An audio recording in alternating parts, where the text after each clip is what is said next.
What's going on, everybody? Welcome back to the Devontae's World Blog, the Black Men Win series. I'm your host, Devontae, and today I'm very humbled to have this man right now.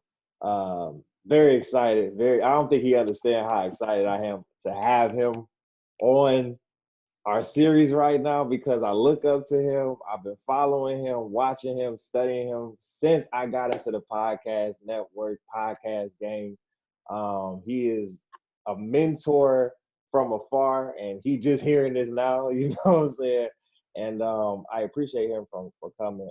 It is the one and only, the pod god himself, Keith from the Good News Radio, owner of the Good News Radio. What's going on, brother? Man, you gonna make I'm over here blushing, man. You got me. You saying so many good things about me. Hey, and you know what's funny? You know what's crazy? I actually like the pie guy. That most people have called me the pie father, but the pie guy got a ring to it. So Hey, I like that. I'm about to switch it up. Hey, you know, like it's a lot of pie fathers out here, man. You know, it's a lot of pie fathers out here. I consider myself a young pod king. You know what I'm saying? I'm gradually getting into that pie father stage. You know what I'm saying? But you, for me personally, you have been the quintessential example of what I want to create for my podcast company. Because man, I really do appreciate that, man. I appreciate those kind words. Absolutely, brother. So before we, let's get into the interview, man. Gas yourself for the people at home. Let them know who you are. You know what I'm saying? I know, you know what I'm saying, but the people may not know who this pod god is. So you let them know who you are, brother. I definitely will, man. And excuse any turbulence I may have, audio-wise. I am driving, so it's all good. But yeah, man, my name is Keith Good News. I've been in the podcast game since 2015, man. I started in my bedroom with just, I remember a cracked laptop and just a pair of headphones. And my first podcast, before it's popular, people don't know this, it was kind of like a recorded conference call. So I actually called in to this number, and I would be able to record myself on the phone. And as long as it was a link, I would send it to people and they can listen. But I'm literally hosting the show on my phone because I didn't have any microphones or anything like that. I was at my bedroom. Yeah. So I did that for about 6 months, and man, that's how I got my start. Before it was even, cracking.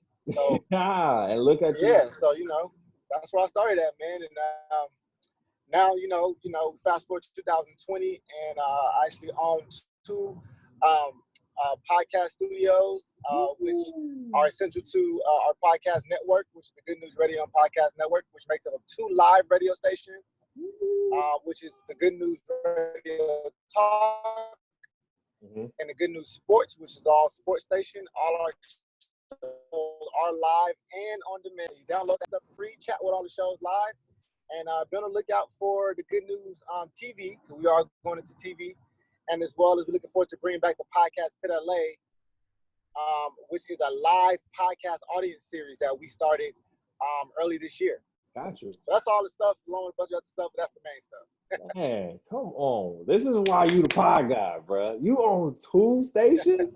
Stop playing with me, bro. I watch you so much. I be like, man, when I meet this man in person, I just gotta pick your brain, bro. I gotta pick that brain of yours, man, because I gotta know how you move. So that's let's do it, man. That's a separate topic for another day. You know what I'm saying? But I wanted this interview is basically just my Black Men Win interview is just showcasing black men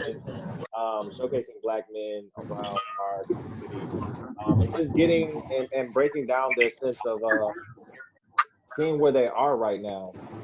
So going into question 2, do you believe that as black men, we support each other enough spiritually, emotionally, mentally, physically, and financially?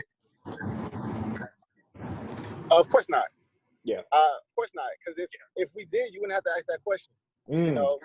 Straight up. I mean, the fact that it's an area of concern and something that we have to continuously discuss means that we need to continuously get better at that.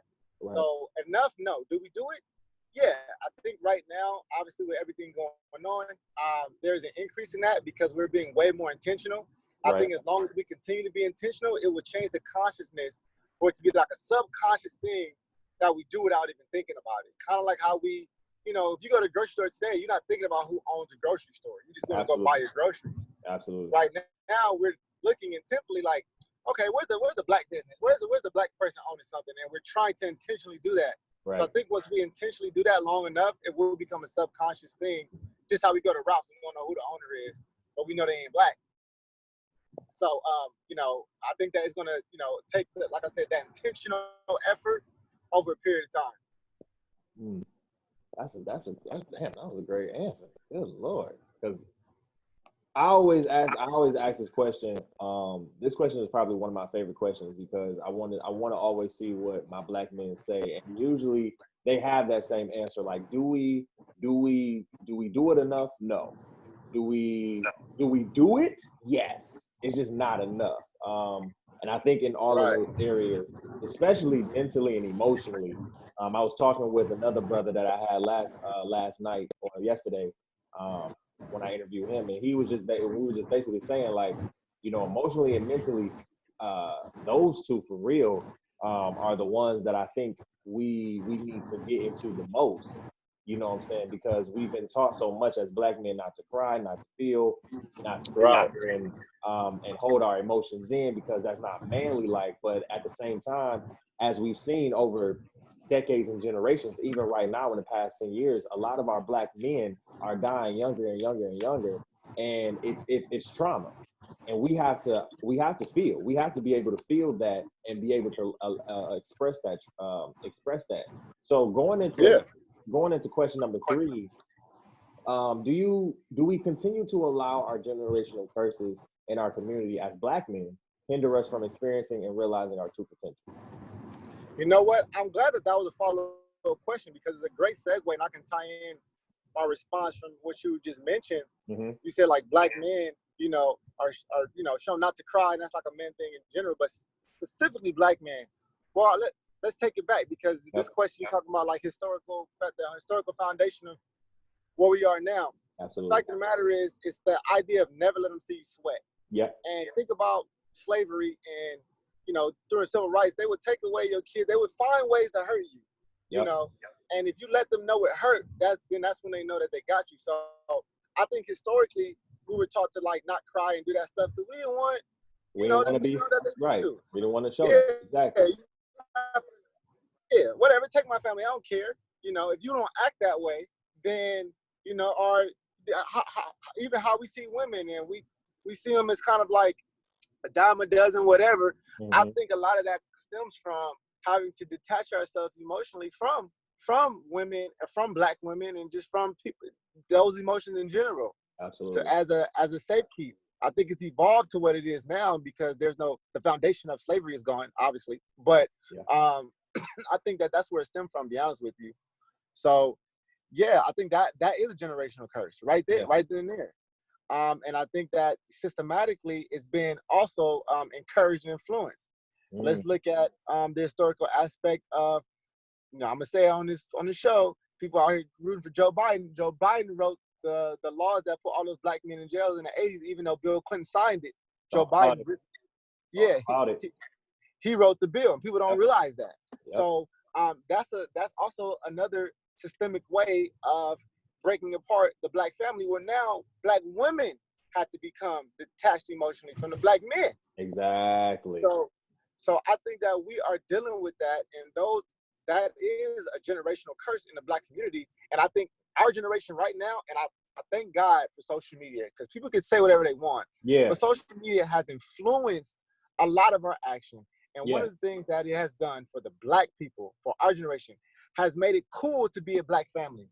Absolutely. So I think that is a generational curse that we're breaking, because none of my homeboys are deadbeats. None of my homeboys are out here trying to be there. They want to break that curse. Absolutely. Including myself.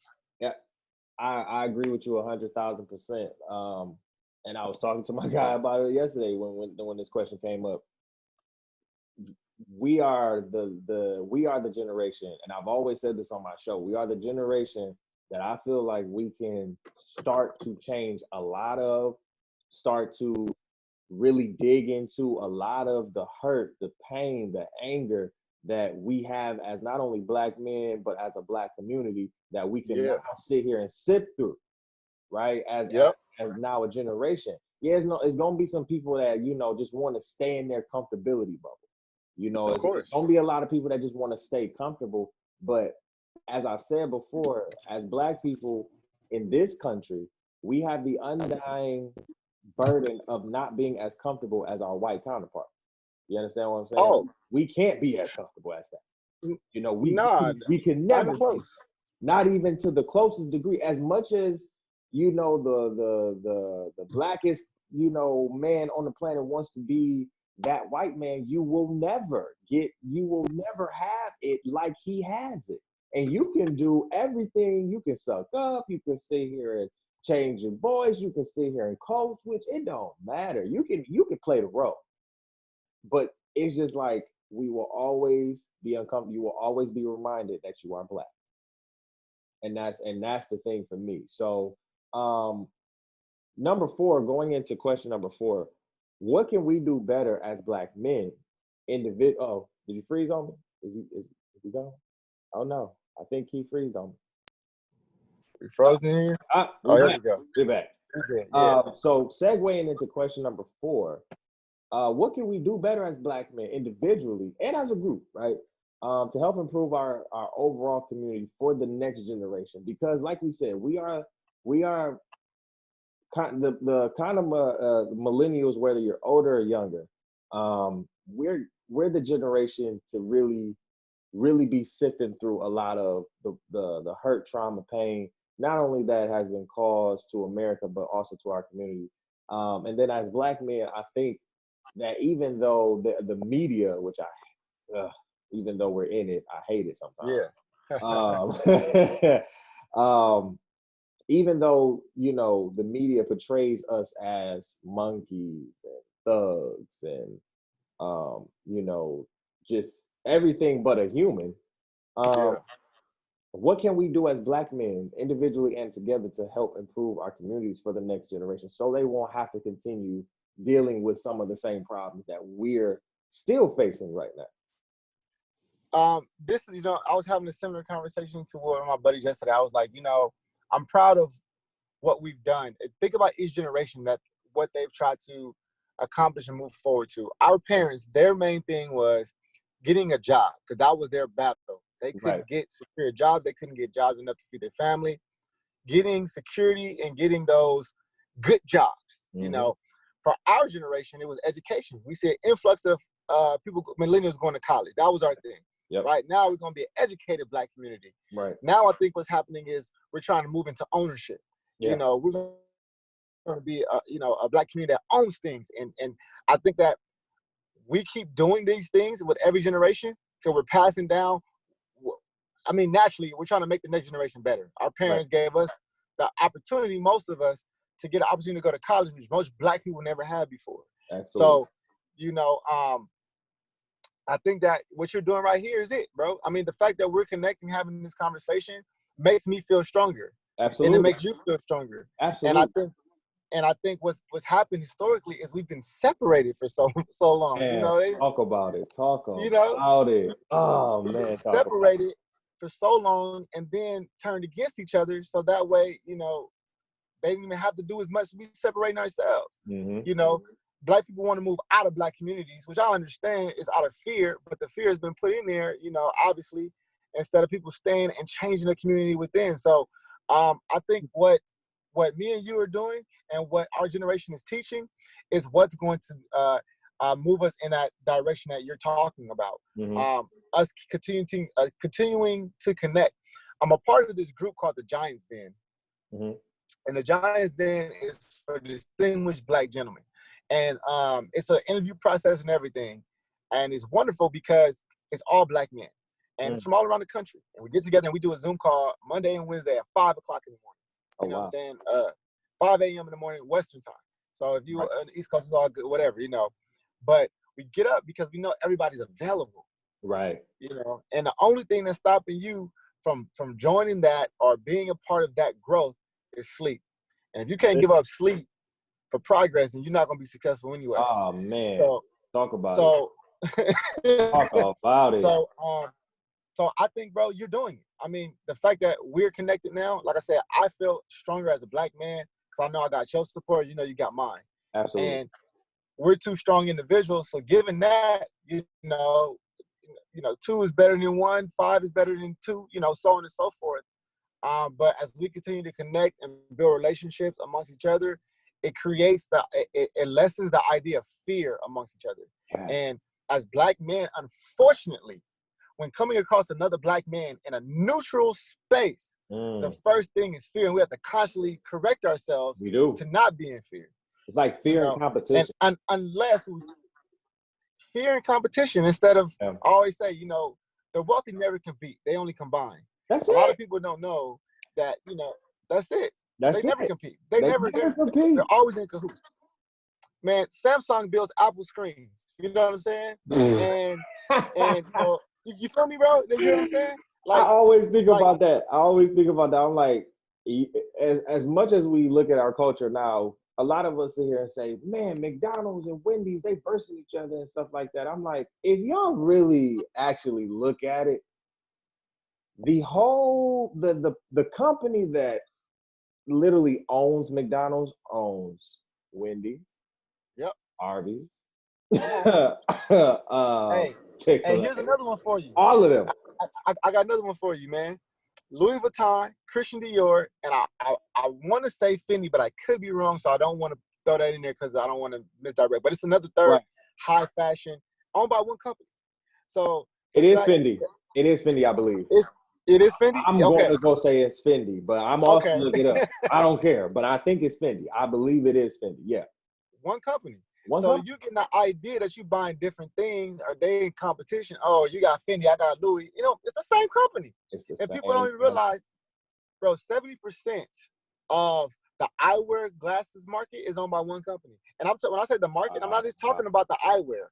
I'm talking about the eyewear to the stores that sell you, which I'm talking about Sunglass Hut, I'm talking about lens crafters, to the insurance companies that insure your glasses. Boom. It's one company that owns all three tiers that you're a part of, but you're getting the illusion of choice.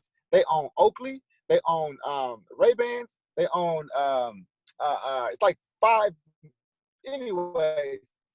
Yes. So I say this to say that people who are successful combined, they don't compete. And as us, as Black people, I think that we're starting to realize competition is not necessary. It's not. We can actually combine. I see, Keith, I never understood why we always competed. Like, that was like, ever since I got into college and then graduated, I always wanted to question that. Why are we always competing? It didn't matter. Because we're taught what you get, I don't get. Right. When the slave owner throw a piece of bread in the middle of hungry slaves, what you think is gonna happen? Yeah.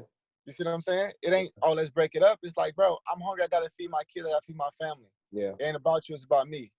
Yeah. And that is, like I said, anybody that's faced 400 years. We faced 400 years of oppression. There's been historical references of people who faced 1,200 years of oppression that we don't even learn about in different countries. Yep. So it is, systematically, and we have to break a lot of what was already given to us. And we are infant, I want to say this, we are an infant culture. Like, because Black is new, you know what I'm saying? Like, Black is new. Black started in slavery. Before that was no Black people, it was Africans. Or Moors, or wherever you came from.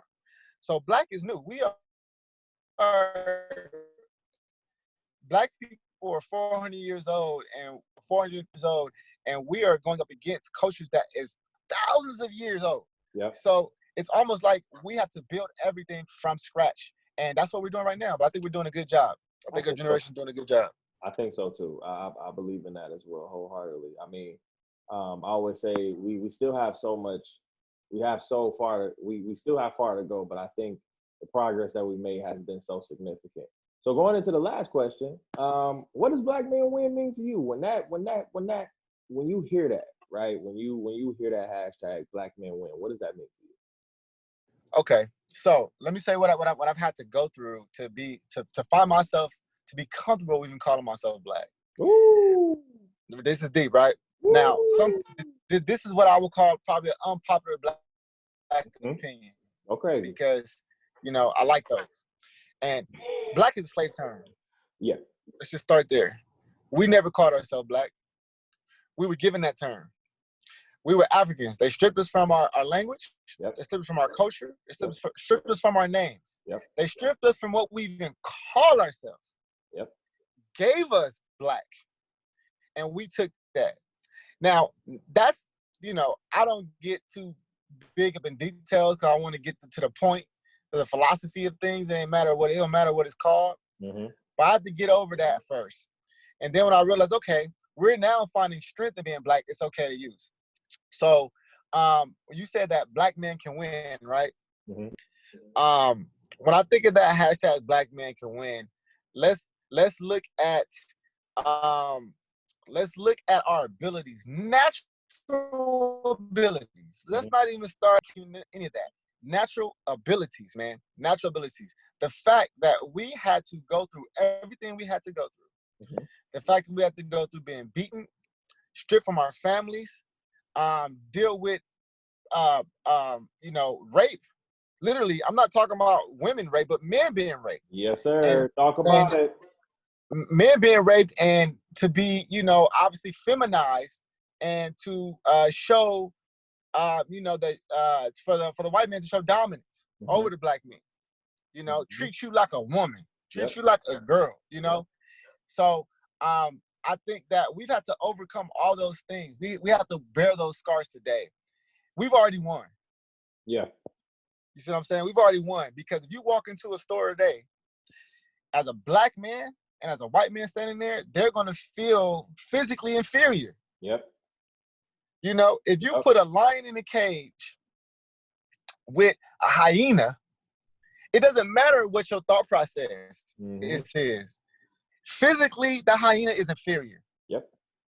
So because of that, the lion has already won. And it took us a while to realize that.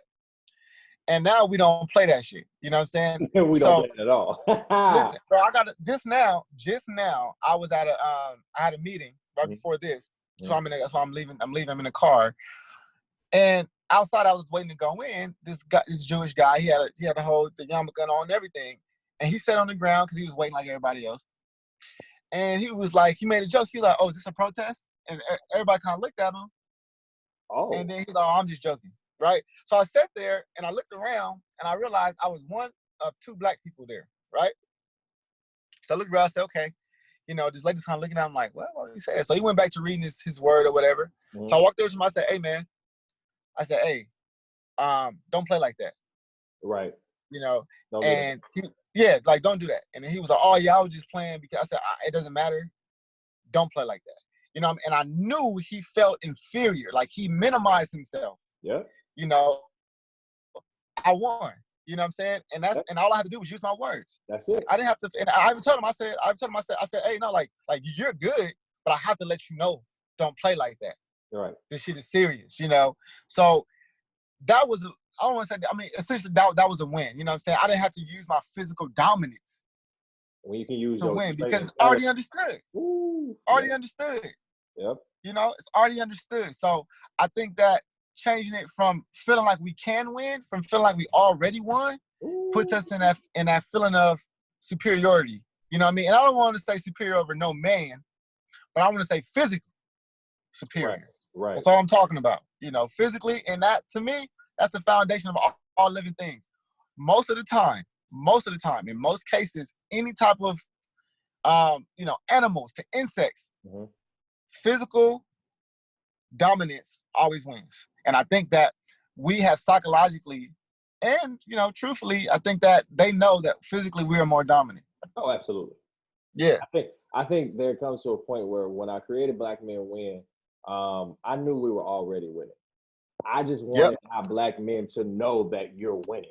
Right? Yep, black men win. Like, you have to I want you to understand that. Like, it goes past this hashtag where it's just black men win. No, it's like showcasing your favorite mechanic, your favorite barber, your favorite podcaster, your favorite doctor, your favorite whatever, knowing that you are winning in every field that you're in, right? That you can sit here, like, to your point, that you can sit here and go to that Jewish guy and say, "Hey, don't play like that." And then he feels so, like, small. And he's just like, my bad, bro. Like, yeah, don't play. Oh, he was stuck, bro. He was stuck, right? And it's like, now people are trying, now we're looking for that accountability. Now we're looking for you to say, I'm sorry, instead of you just turn the other cheek and, I was playing. No. Don't play like that. Because if you play like that with the wrong person, okay, see, then it's all right now. And to be honest, exactly, because I'm gonna tell you, because fortunately for him, I'm a type of black man. I'm a certain type of black man. You know what I'm saying? I have grown the ability to be able to make you feel that way without having to physically dominate you. Right. You know what I'm saying? But some black people don't have that ability to articulate themselves because of systemic, you know what I'm saying? What's been happening? You know what I mean? Redlining, all that stuff. Exactly. That's all you know. That's all I gotta dominate you. I gotta let you know to not play like that. And I don't know how to voice it. I don't know what to say. So you don't get these 5. You know what I'm saying? These 10. I gotta put these 10 on you. Period, you know what I'm saying? But and unfortunately, but I'm not gonna say unfortunately, because there's a rate of, you need everything. You know what I mean? You need those people because some people don't understand that. Just like how Nip said, he said, you know what I'm saying? Some people can't be reasoned with. Those gonna meet the squad. You know what I mean? So of course we try to reason with him, and I was able to. So therefore we was able to come to, you know what I'm saying, a situation where he understood what I was saying. And black men win. I think that's incredible, because the idea of winning, is something that we all have in our mind. Like, something we all want to win at life. Nobody wants to lose. Even if they're a loser, they don't want to lose. Yeah. You know what I'm saying? So I think that's powerful, man. And I appreciate you really coming up with that and trying to and really planting the seed and letting that fester in people's mind, because those are the things that's going to show up 3 years from now. You know what I'm saying? That's really going to be like, dang, like it changed the way that the black world is, and ultimately changed the way that the world is. Absolutely. And I appreciate you for coming on, my guy. Thank you so much. I think you are a black man who was always winning. We gonna have to link up, after this, so I can pick your brain and everything. Man, let's do it. Because you the pod guy, brother. So I appreciate it, man. Where can people find you, and then let the people at home know where they can find you and everything. Where the Good News Radio is and everything like that. Yeah, man. You can follow me at Keep Good News. I do a Monday morning show called Monday Morning. Yep. It's all motivation and inspiration, and I'm very passionate. You got to be above average to listen, though. I'll tell you that right now. It ain't gonna say, and it might offend you. It ain't for the weak. It ain't for the weak. You know, it ain't for the weak. It's not for the weak. It's for those who are strong and those who are intending to be strong. So tap in. I got a bunch of videos on my personal page. Follow me at Keep Good News. Just as importantly, follow the Good News Radio. We have 17 shows on our network between both of us. Did you hear what this man said? 17 shows, man. 17 shows. 17 shows, man. I got 3. Okay, I don't even know how you doing that shit right now, man. It ain't me, bro. It's not me. It's all of us. I know it. It's a blessing. Not me. I appreciate it. It's not me. It's all of us. And and we have 2 syndicated shows, one from Milwaukee and one from Pittsburgh, on our network. So and majority of us are black. That's dope. And then we have and we advocate for everybody with a voice. So man, follow the Good News Radio, download the app, get all our stuff there, and man, just tap in with me, man. I'm always down to talk, always down to have a conversation. I love having these type of conversations.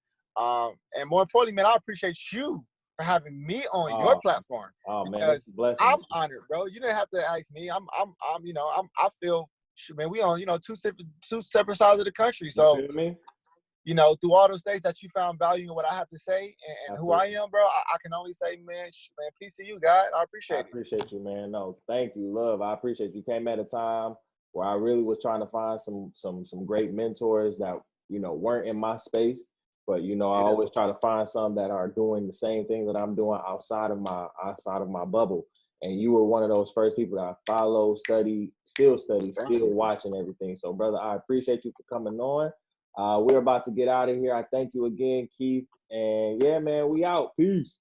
Much love, my